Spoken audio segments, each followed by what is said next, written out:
So I'm getting pushback on my comment about digital consoles or any analog console that's controlled by a digital device depreciating.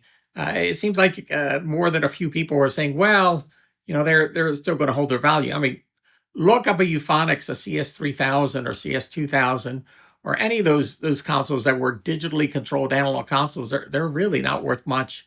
I think I saw one for like $1,000 or $2,000. It really wasn't worth much.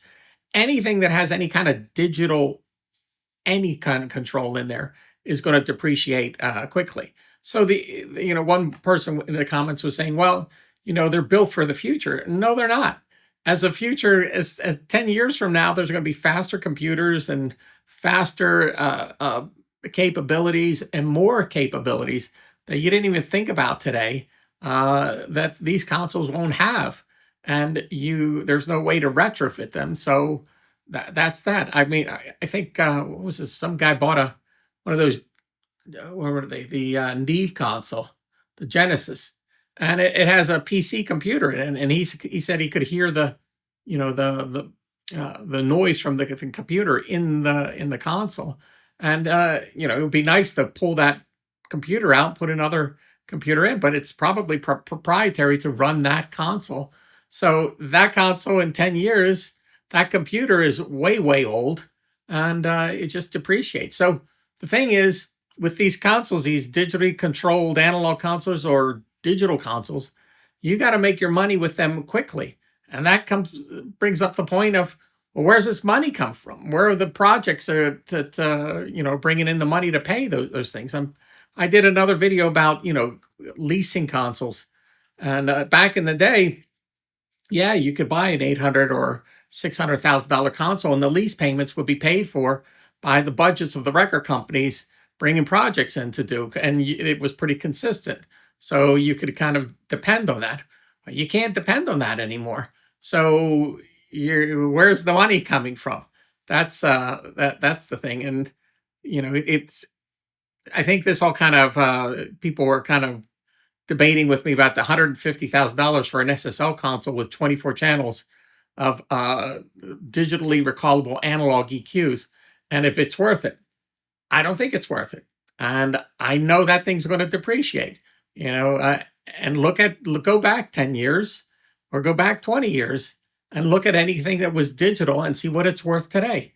It's worth next to nothing, if that. Look at an SSL Axiom console. What's that console worth? I mean, it's big and impressive, but it's not worth much of anything. And when I say not worth much of anything, it's, I would say, between $10,000 and $5,000 or even less than that, because it just doesn't work. So this is the thing that people keep pushing back on, and I've been around long enough to know digital anything. Now, if you take an analog API console or an analog Neve console, or those old analog consoles, they're still worth money, but you got maintenance with it. And some consoles that are old analog, they're just not worth keeping either. I remember having a conversation with Walter Becker when I had to get rid of all his gear in Hawaii, and he was going to ship everything to me. He had a Soundtracks console in his studio, and he said, "Well, do you want me to ship that to you?" I said, "Walter, really? Just take it." And I told him this. I said, "Go throw it in the ocean, make it become a reef for the fish, because it's not worth spending the money to ship it from Hawaii to me for me to try selling to somebody, and all I'll get is maybe $1,000 or $2,000 out of it, even if Steely Dan, recorded some stuff with it, which, it was more of a, he did do some work out of there. So there you go. I thought I should talk about that. Anything digital now the API consoles now that have this digital, they have a little digital area in it. That's going to be a little curious to see if they'll hold the value, because it's mostly an analog console, and probably that little digital part, you don't really need it to run the console at a certain point. But we'll see about that too. But be very, very careful.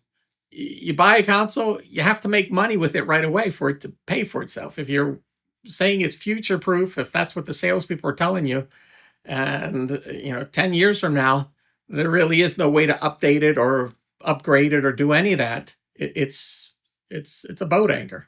I mean, maybe it's a little better than a boat anchor, but that's my 2 cents on that. Something I wanted to add about digital consoles and digitally controlled consoles is, what if this Atmos thing really does take off? I mean, and you need a monitor section that can control the whole Atmos speaker system, and you need all these special panners inside of each one of the channels.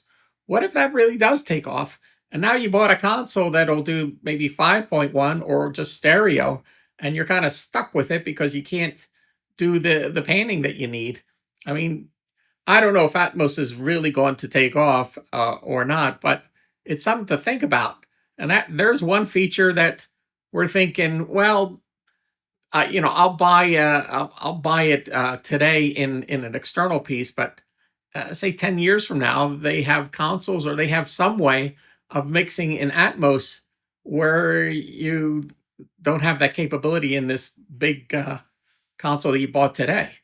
I mean, that looks like that SSL doesn't have that in there, so it's something to take in consideration when you're buying a console. So I just wanted to add that.